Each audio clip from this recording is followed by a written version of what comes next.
I just wondered if anyone noticed me when I walked in with Katie.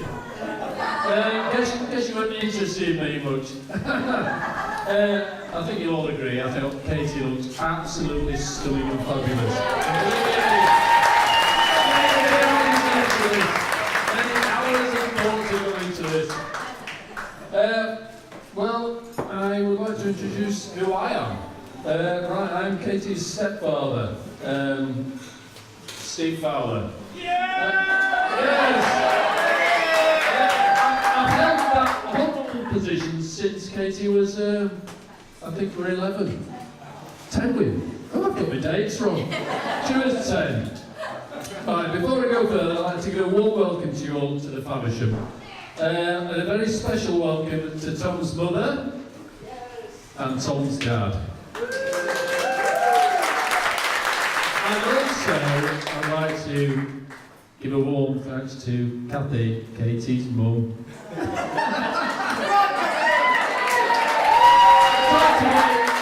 was going there to make a speech, but she wasn't going up that.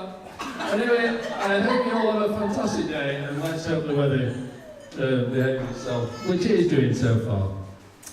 Right, my stepdaughter. Well, where should I start? Bearing in mind she was 11 when I was confronted with her and her brother David. Those of you who have had daughters will no doubt be aware what angels girls can be. And bear in mind I was sort of 38, as being a bachelor for years, and then got Katie and David. David was heavenly, but Katie, well,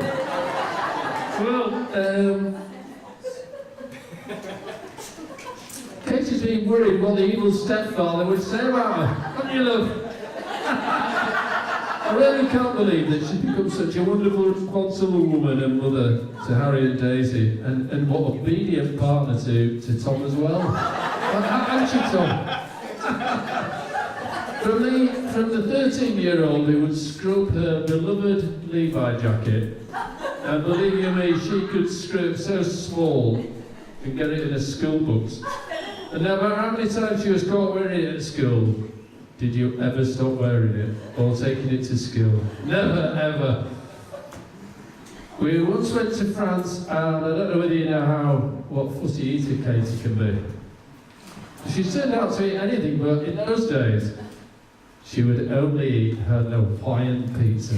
And we trailed round the whole of the Dordogne looking for a Hawaiian pizza. Did we not? And even her mother said, enough is enough. No more Hawaiian pizza, because when she got a Hawaiian pizza, she didn't want any pineapple on it. So,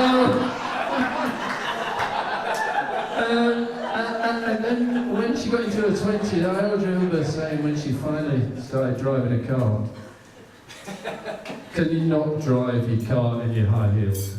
Please do not drive in the high heels. But she always drove them in her high heels. And she still insists on driving in high heels and flip-flops. And as you all know, Katie will not be told. Do you know this, Tom? Tom did make me smile the other Sunday when confronted by Katie's 4-page itinerary of all things to do for the wedding. All neatly typed, bullet points, blocks, everything. And Tom did say to me, was it aware that Katie was an events manager? Now, you all know that Katie was an events manager, so you've all had an itinerary. You know exactly what to expect. She is the most wonderful stepdaughter any guy could have, and I always admire how she can always be in a rush 24/7. Isn't that right? I have Harry and Dave, I look after Harry a couple of times after school, and every time Katie comes to pick him up, I'm in a rush. Always in a rush. Always in a rush. Sometimes she can't get out of the car. Just 20 minutes. Right, we mustn't forget in all this. It's also Tom's big day, and I extend to myself and Kathy a very warm welcome into our family. So I guess by now that you've learned that it's always best to let Katie sort everything out. Car servicing, children, any building works that require in the house, decorating, holiday planning. Your life will now be bliss. It will all be bliss because all events will be managed for you. I suppose the line is still, you didn't know that Katie was an events manager. And Katie's now thinking to herself the line that she always used to say to me, "You are so annoying." All the time, all I got was, "You are so annoying." Well, here I am. Finally, a warm welcome again to John and Anne, and we look all forward to getting to know each other over the years. Welcome, John and Anne.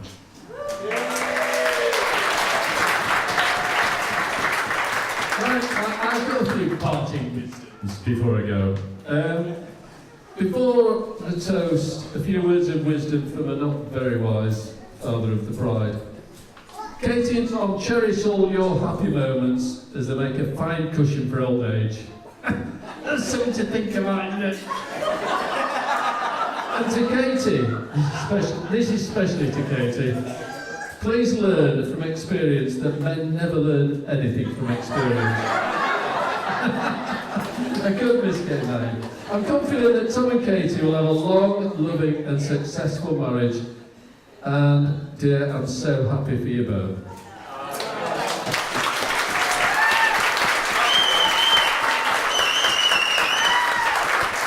So in closing, I didn't think I'd be able to get my speech so short, but in closing, who's that at the back? In closing, I would like to wish the new Mr. and Mrs. England the very best luck and every possible happiness in their life together. And would further like to propose a toast, may your joy be everlasting and may your pain be champagne. I didn't write that right away, not written by me. So the happy couple, from standing. Yes. Have a lovely night together.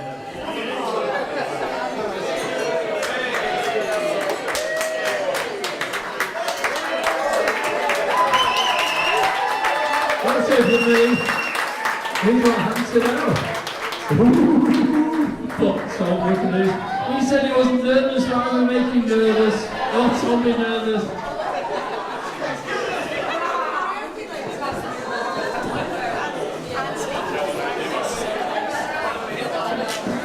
Thank you very much for your fantastic speech, Steve.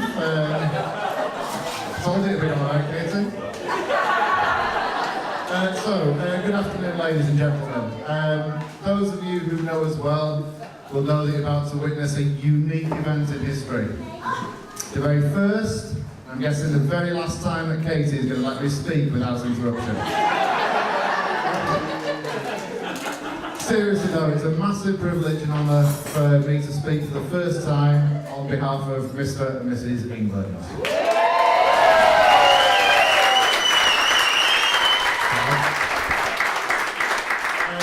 Thank you all very much for coming today. Some of you have travelled far and wide. Las Vegas, got Australia in the house, oh yeah, London, and Dewsbury.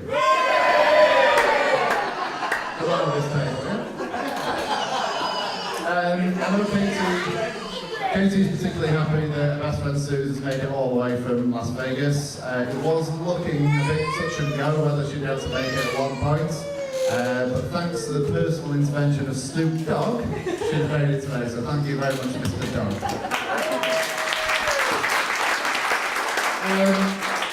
We both really appreciate the effort that everyone's gone to, also the gifts and cards that you've all so kindly given, so thank you very much.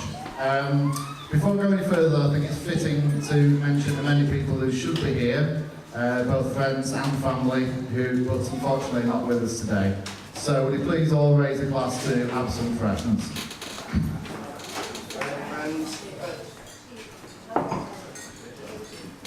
Thank you. Right. The next section of my sermon is all about thank yous. Today, and indeed many days over recent months, would not be a success without the help and support of so many people. So first up to my parents, Kathy, Katie's mum. Kathy has been instrumental in the organisation of the wedding. She's supported us both in the lead up and also given us the free time needed by taking the kids off our hands. Kathy's helped with the dress.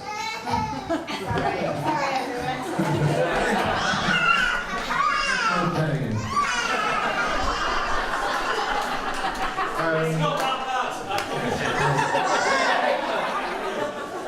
Kathy's help with the dress is very much appreciated. I would also like to express how welcome I've been made to feel within the Fowler, Hutchinson, Baldwin Mafia. So Kathy, if you'd like to, well, you don't need to come up and get something, you can stay put actually, sit there.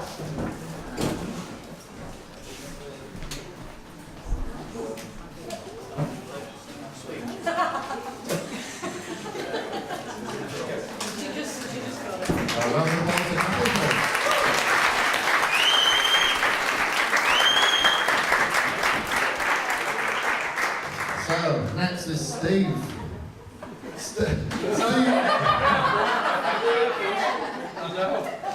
Steve's brought Katie up as his own from when Katie was either 10 or 11. 10 and a half. By her own admission, she was a little tricky to get on with. I understand there are many arguments, and there's one kicking off right now as well.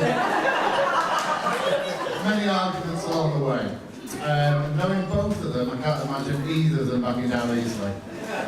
I know she appreciates everything that you've done for her over the years, and also in supporting us both in the lead up to the wedding, and looking after the children when needed. So if you'd just like to stay put,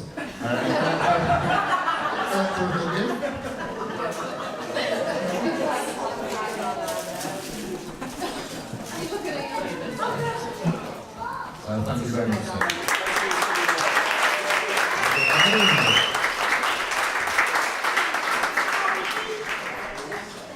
Next up is my, or should I say our mum and dad. My mum and dad have not done a bad job with all three of us boys, but done a particularly good job with me, and it's for this reason, it's for that reason that I'm their favourite. There have been the odd moments, though, when parenting skills have been a little bit questionable. For example, mum changing a nappy and accidentally forcing a safety pin straight through where it shouldn't be stuck. Can I recommend, gents, if you see me in the toilet tonight, don't stand right next to me with your arm. There was also the time that I was allowed to express myself through my own choice of clothing on a holiday to France. I was about 12. The result wasn't just a pink t-shirt, it also allowed me to marry this up with pink trousers and I believe pink socks and shoes. Seriously though, thank you for all of your help and support with everything over the years, especially in the lead up to the wedding and with helping with Harry and Daisy when needed. We both really appreciate it. For those of you not there, my dad was supposed to be looking after me on my Leeds stag do. Unfortunately, he was spotted trying to dry his hands on a soap dispenser after 3 pints. Not much use over. So, if you'd both like to stay put and accept a small token.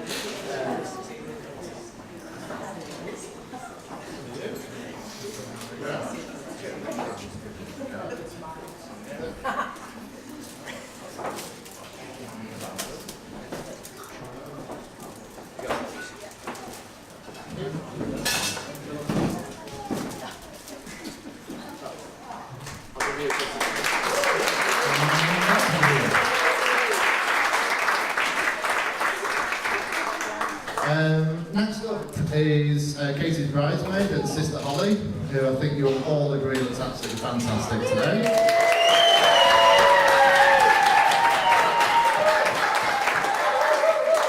Holly has helped us both, but helped Katie especially in the lead up to the wedding with the dress, taking the kids off her hands, seems to be a running theme here, and general advice. I know Katie really appreciates this. So again, if you'd like to stay put and accept Katie, help me.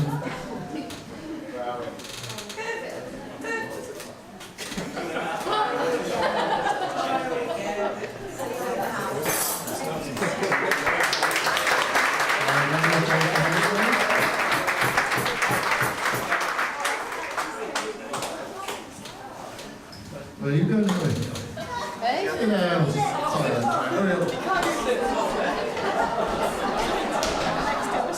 Right, next up, best man Bogey and Phil. I'll just go to the toilet with Harry. What can I say about your input in the build-up to today's big day? Seriously, what can I say? However, I think I can categorically say that it was some of the most fantastic pointing people to the correct seats that I've ever seen. So well done there, lads. Seriously though, thank you both very much for your support, calming the nerves and planning 2 stag do's. The fact that neither of them was dressed up but generally humiliated means that I will be forever thankful. Although I suspect I'm going to pay for that in a few minutes. Okay, if you both like to pop up and... Actually, no, you can stay put as well. Just leave them down there. I think Phil might need it.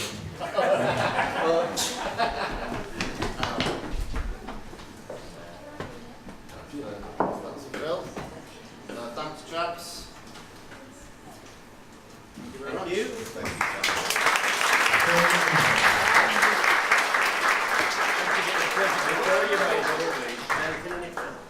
Alright, Philippa, you're next. I know Katie's really appreciated all of your organisational skills with the hen do. By all accounts, it was a great few days. You also helped enormously with the dress, hair and makeup.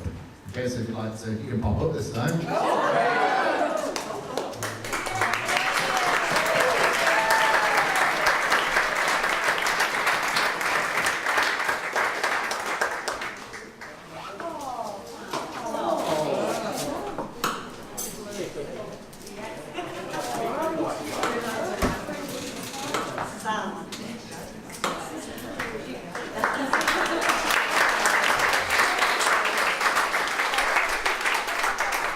Okay, the cake, which I hope you'll all have seen and cannot wait to get tucked into later on today, was made by Philippa and Suzanne's mum, Kathy.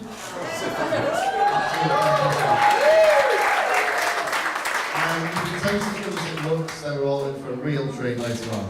Also, a special mention, you may have noticed there's a beautiful piece of wood on which the cake sits. This is all down to Alan, who's been polishing his log for weeks. Kathy, if you'd like to just pop up and get a little something for us.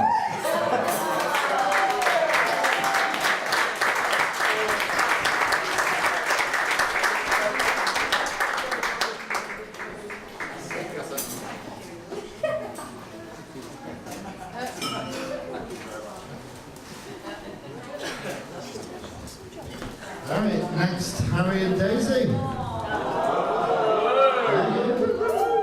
I think you'll all agree they've been absolutely fantastic today. We're both so proud of you. Daisy looks beautiful. I don't know how long that dress is going to stay in condition for them. Absolutely, well, I thought she was fantastic walking down the aisle, but she was fantastic running to the front. So, Harry, top looking after the rings, well done. Okay. Excellent introducing and reading. Fantastic, well done. I'm sure you'll all witness and be encouraged to take part in some flossing later on. So if you both want to go up and get a little Prezi. Thank you.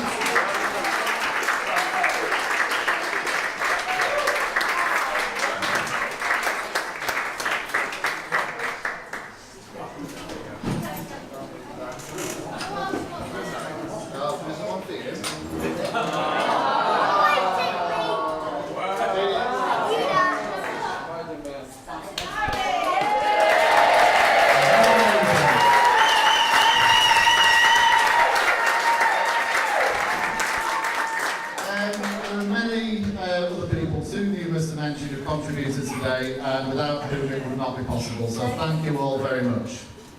Okay, on to the real star of the show, Katie.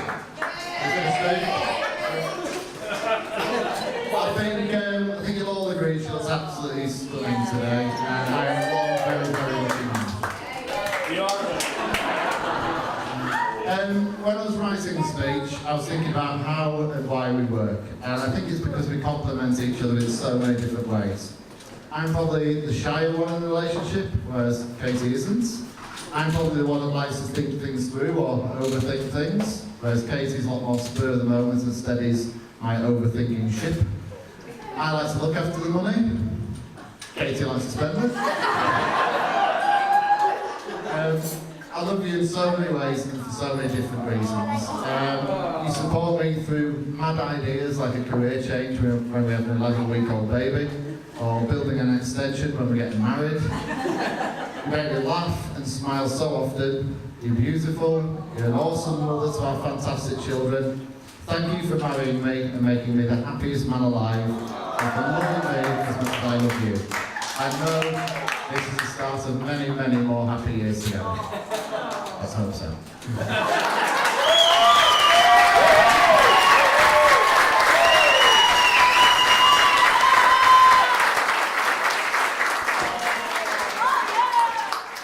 Some of you may or may not know how we met, so I feel it's my duty to fill you in with a background.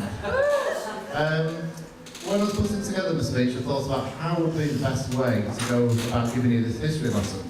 A song? A bit of expressive dance, maybe? Yes. However, no. We'll see later. As this is a romantic occasion, I thought, what about a bit of poetry? And so I thought I'd give it a bash, so to speak. So I've not really written poetry since school, but as a result, this is my first effort. Katie, Katie, Katie, Katie, Katie. I hope to our wedding you're not too latey. I'm sure the day will be greaty. You are, after all, my best matey.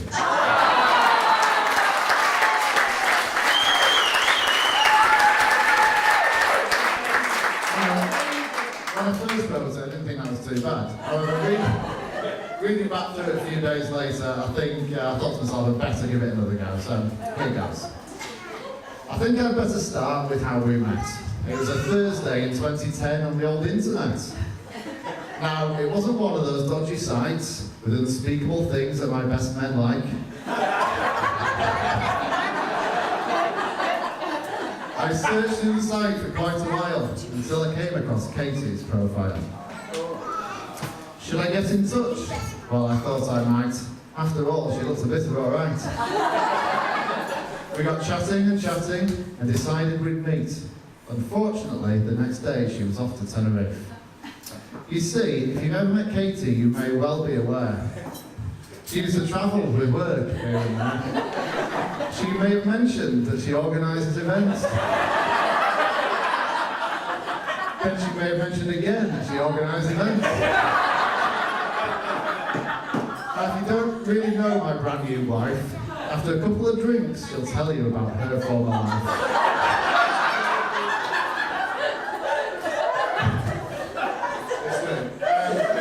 Places with work that she used to go: Tanzania, Paris, Sydney, Chicago. Anyway, so we couldn't meet on that Friday night. She told me she had to catch an early flight. So I called up my chums for a few throat coolers and headed off down to the local boozer. Now, bearing in mind that she was staying in, imagine my surprise at seeing Katie there with a gin. We got chatting some more. I think we both got in about 4:30.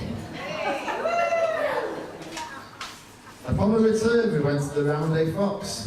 I arrived bedecked in my lucky pants and lucky socks.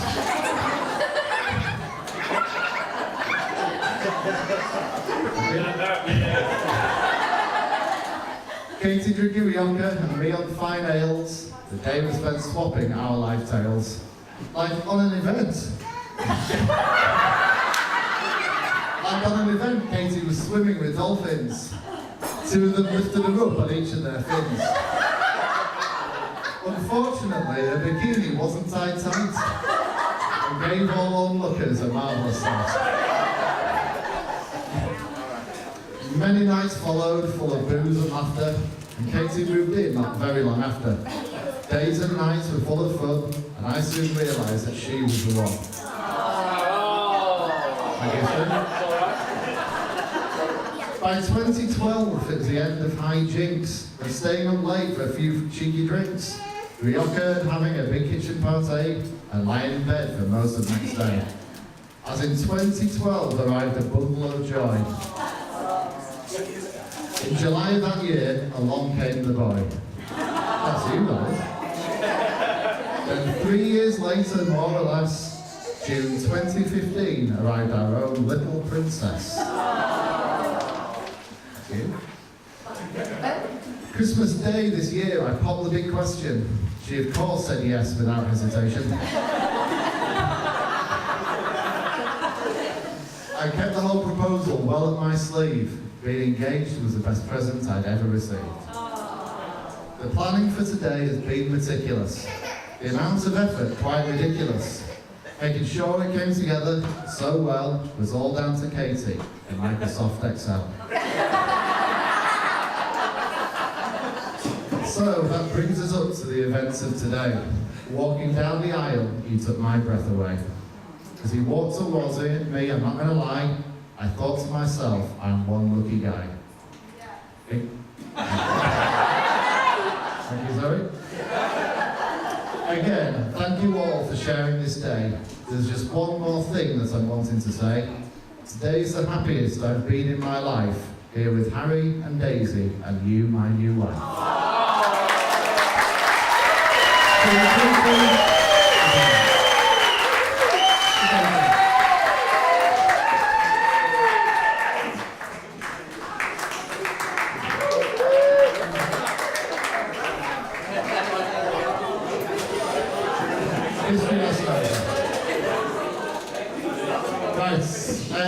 I'm now going to pass you over to my best men, Phil and Bogey. Before I do though, I'm not going to spit you some yarn about them making up fanciful stories about me, or tell some tale about their predisposition to telling lies. However, I've been friends with Phil since I was 4, I believe. He was famous around North Leeds for being the only 8-year-old to own a pair of Farrah slacks.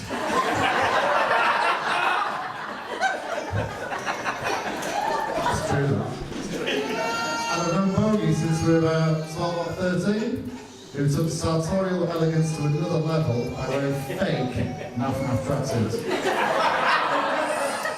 As such, I'd like to inform you and remind them that as I've known them for so long, they were no doubt accomplices in all that you're about to hear.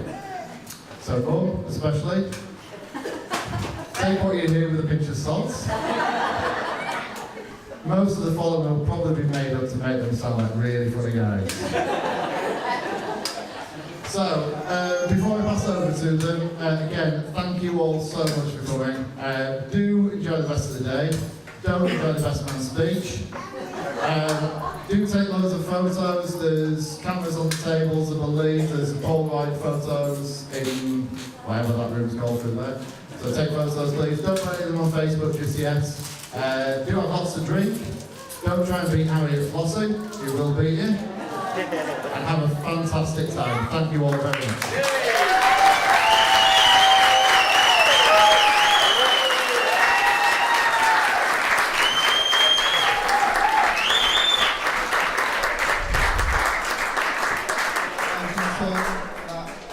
Kind introduction.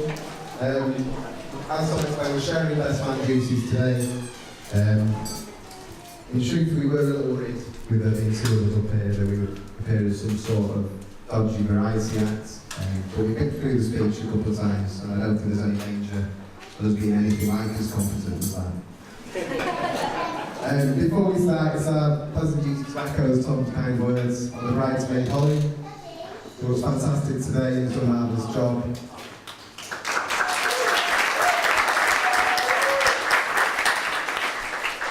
And also our thanks to Daisy and Harry, who's assisted us so well with our best man duties today. For those who don't know me, I'm Phil, and as Tom says, I've known him for some 38 years now. When we were at play school together, that age really, we were just kids linked by an infantile sense of humour, barely yet capable of having a real conversation with one another. So lots changed since then. So how to describe Tom after all these years of friendship? Well, he's extremely punctual, very careful with money, and has a unique style of dancing. But as I'm sure you'll know, Tom is also very funny with a slightly mischievous sense of humour. At school, he was always fond of a practical joke or two, especially when it was at the expense of his friends. Tom would think nothing of spending an entire science lesson painstakingly scraping out the inside of a pack of tree bombs just so he could fill them with salt and give us to them after. Being a good student, Tom was often asked by us if we could copy his answers, but this was a dangerous game to play because Tom would invent alternative answers for us to copy down, usually so outlandish that only a total dimwit with a complete lack of interest in the lesson would copy it down. Luckily for Tom, that covered most of us. And Tom would be delighted to see those answers handed in, and then even more delighted when they came back from the teacher with the inevitable note, "See me." And then there was a time when then going through our friend's music collection, he discovered a tape our friend had made of himself singing. And Tom promptly stole this tape and then kept it for the perfect moment to unleash this compromising material. It came soon after in a French lesson when they got homework in their class to make an audio recording of themselves demonstrating their linguistic skills. From the lesson, and Tom triumphantly hands his tape for the class to be played out to the class, and which of course is not broken French dialogue, but our friend's heartfelt version of "Goodnight Girl" by Wet Wet Wet. As we grew older, of course, we discovered the dubious pleasures of drinking and going out, but we wouldn't want to give the impression that alcohol has played a significant role in Tom's life, even if this is blatantly true. So there'll be no mention, unfortunately, of the camping trip to Nebworth, which started and finished with some real nice drinking with locals in a local pub, and ended in the morning when we were politely told to leave the village and never return. Or when Tom helped me in a shopping trolley outside the hacienda before careering through the streets and trying to kill me. Thank you, Tom. Or even the stag doing split, where Tom decided it was a good idea, after a marathon session sampling the nightlife, to strip off to his pants and go swimming in the sea at 5 o'clock in the morning. Now, these stories wouldn't do justice to Tom, or the many other qualities and achievements that Bogey is about to outline.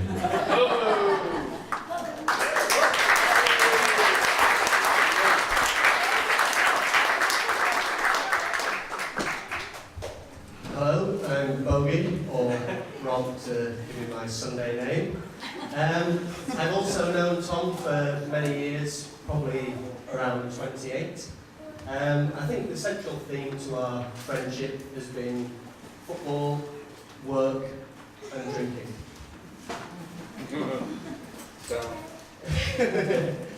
Tom has always been a very good footballer, and we were initially on opposing teams. Tom played for Little Park Cubs, and I played for Ladywood Cubs. Obviously, Ladywood were far superior. However, we joined forces at the heart of defence at Roundhay High School, and for a short while at Yorkshire Amateurs. Sadly, from this point, the standards gradually started to drop. The Roundhay Pub, Unatletico Superboss, Moortown Old Boys, Dynamo Turbot, the Schwarty Lackwings. Gradually, as the team names got worse, so did the standard. Sadly, throughout his playing career, trophies were always elusive. However, Tom has always been very proud of his goalkeeper of the tournament trophy. Sorry, I've got cards. I should have done it with a bit of paper like that. I told you. He won this after standing in for the actual goalie, who was injured for the final match. As a result, Tom collected his goalkeeper of the tournament trophy. Since then, Tom has always referred to himself as Tom the Cat England.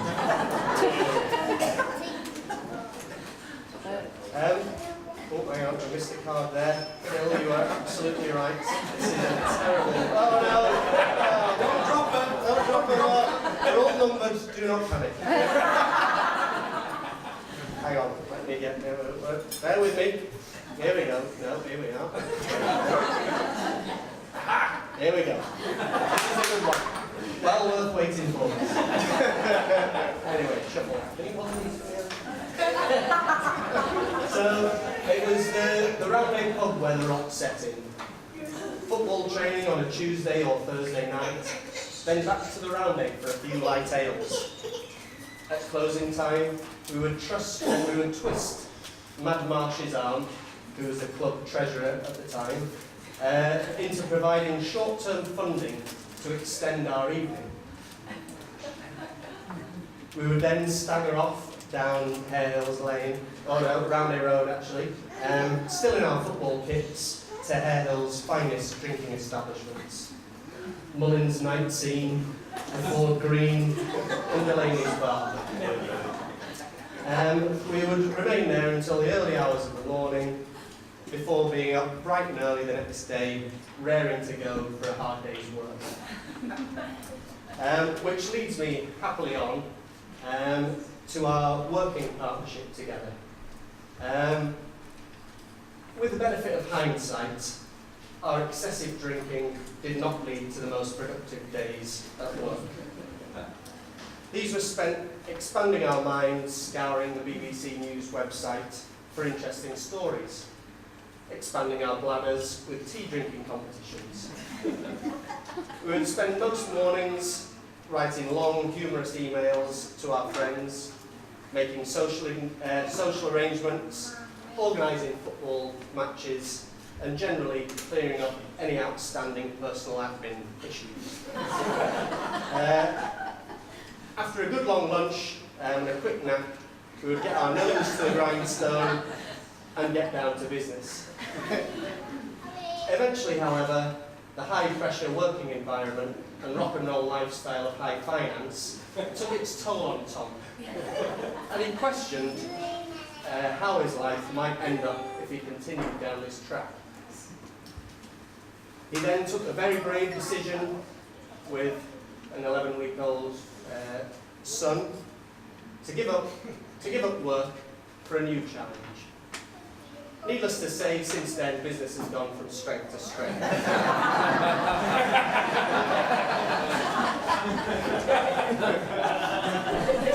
There's been a lot of talk today of Tom's qualities, hard work, dedication, integrity. And when Tom realised that none of these qualities were needed to become a teacher, he was out of Bogue England faster than you can say the words pensions, mis-selling, time bomb. And what's been the financial industry's loss has been teaching's loss.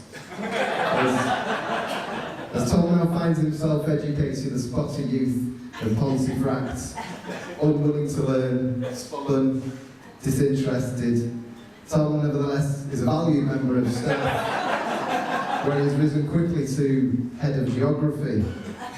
But I know how hard Tom trained and how hard he now works in what can be a challenging environment. It can be hard to try and get the kids to broaden their horizons and pick up new concepts. But when you make a connection, that's when Tom says he really feels like he's making a difference. And I remember him telling me of his own educating Yorkshire moments.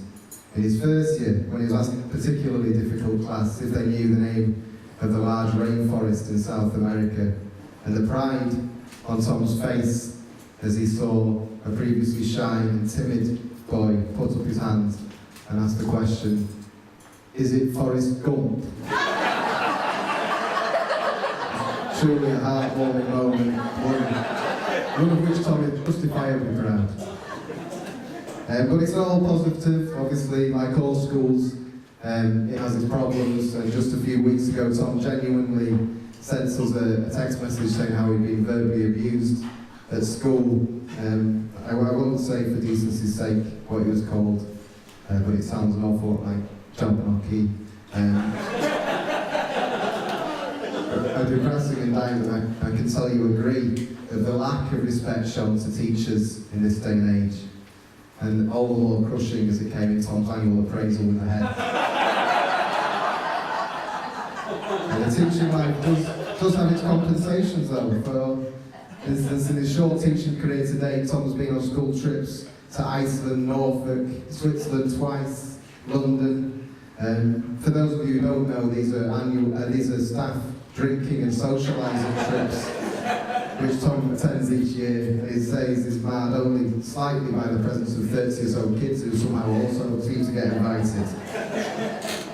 And obviously there are generous holidays, and we know from the many messages we received from Tom during half-term and summer holidays just how much he appreciates these breaks, as he manfully keeps Harry and Daisy amused on his own, or happily gets on with some DIY project as Katie relaxes at work.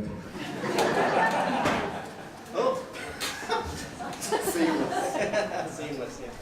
I can't be bothered with that one. On the subject of Mrs. England,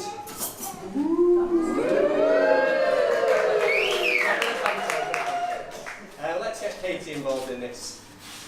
Tom's already slightly stolen my thunder by explaining a little bit about how we met, but I think there's more to go. So, Tom and Katie met on a dating website and both liked what they saw.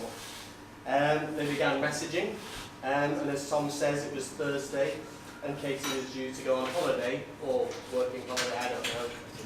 I wasn't listening when Katie told me.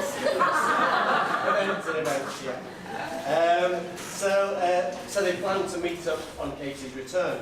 However, Cupid had other ideas. The very next night, Katie was on a works night out in Chapel Allerton. And Tom, as he said, was on a night out with the football lads. Both on separate nights, but happened to be in the same bar. Despite Tom's heavily airbrushed profile picture, Katie just about recognised him across the bar. After exchanging glances, Tom plucked up the courage to go over and speak to Katie. He introduced himself, and the chemistry was there. As it was already getting late, they decided to extend the night and go into town for a few more drinks. Sensibly, Katie took her friend Tiffers along with her to ensure that Tom's intentions were entirely honourable. Tiffers, God bless her, had to play gooseberry till 5 a.m. in the morning. Well done, Tiffers, wherever you are. She's not married.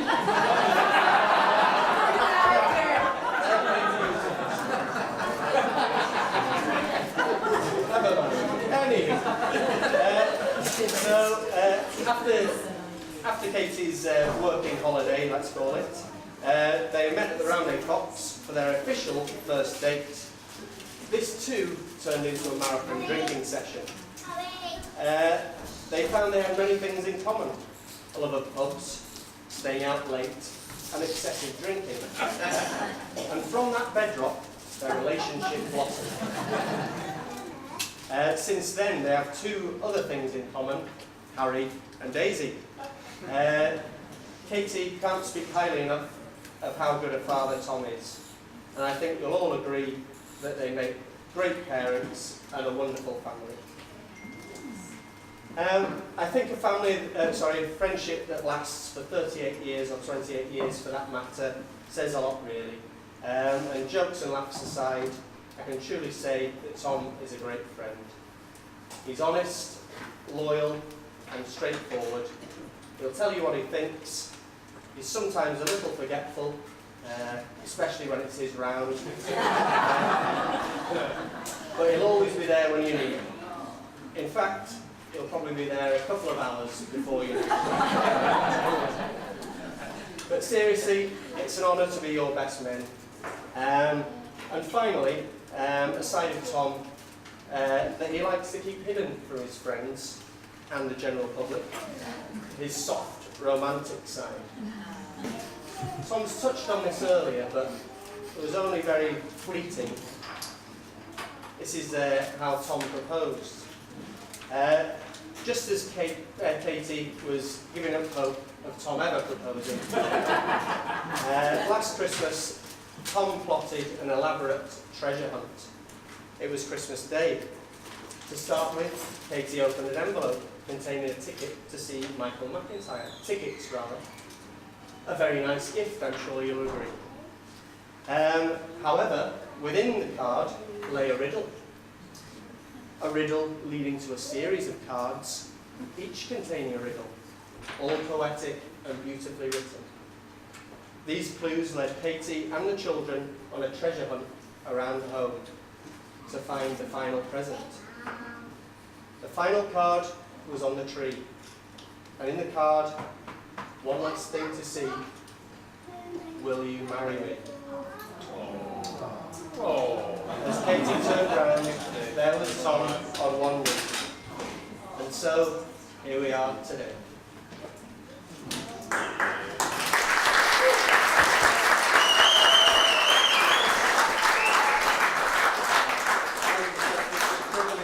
It must be best men today, and Tom and Katie are a brilliant couple. We know they make each other very happy, and I know you'll join us in wishing them continued happiness for the rest of their lives together. So it's with great pleasure I ask you please to be upstanding and join us in a toast to the bride and groom.